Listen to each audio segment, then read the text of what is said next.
Hello guys and welcome to Laravel 7 tutorials. So guys, in this video we are going to discuss about Gitbash, which is the third requirement in our case for downloading and installing Laravel. So let's discuss about Gitbash. Basically, Gitbash is a version control system. Let me explain you with an example. Let's say you are making a web application and you are having trouble implementing a specific functionality, or you don't know how to implement a specific functionality.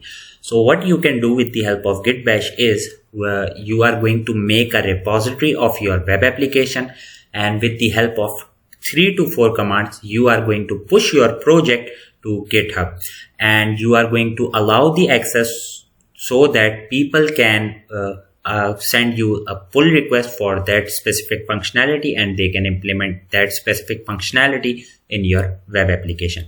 And once it is done, you can simply pull your project once again on your local environment. Let's take another example which is most commonly used. Let's say your web application is live and now you want to implement a blogging system in your web application. So what you can do with the help of Gitbash, you are going to pull your project from the live site. Basically, it is going to clone your website to your local machine, and then you have to apply the necessary configuration changes, and you have the clone of your live web application.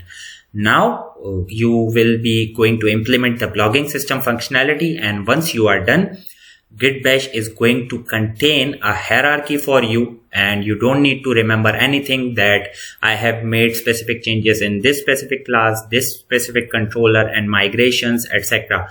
Gitbash is going to take care all of them. Basically, it is going to create a hierarchy for you, and with the help of once again 3 to 4 commands, you can simply push your project to the live site, and there you have your blogging system implemented in your live site. So that's it about Gitbash. Now let's see how can we download and install Gitbash. So I will move to Google right here, and let's type Git, and we have first search right here, Git. I will just click it, and you can download Git for Mac OS, Linux, etc. But in my case, I'm going to download it for Windows right here. Once we click it, this link, basically it is going to start begin our downloading right here. So in my case, I have already downloaded Gitbash, so I will just cancel it right here. Once you have completed this step, basically you have successfully downloaded the Git, you can move to downloads for Windows user right here, and I will just double click on Git. And now it's begin. Now let's walk through the installation process. I will just click next, see program files, Git, next, and I want the desktop icon, so I will just click it, next, okay, next, okay, all looks good, okay, no need for changes, just click next, okay, next, okay, next. And now it is going to take 2 to 3 minutes, and once it is done, I will be back. Okay guys, so as you can see, it is successfully installed. So I will just basically remove the click from view release notes, and I will just click launch Gitbash and click next. That's it.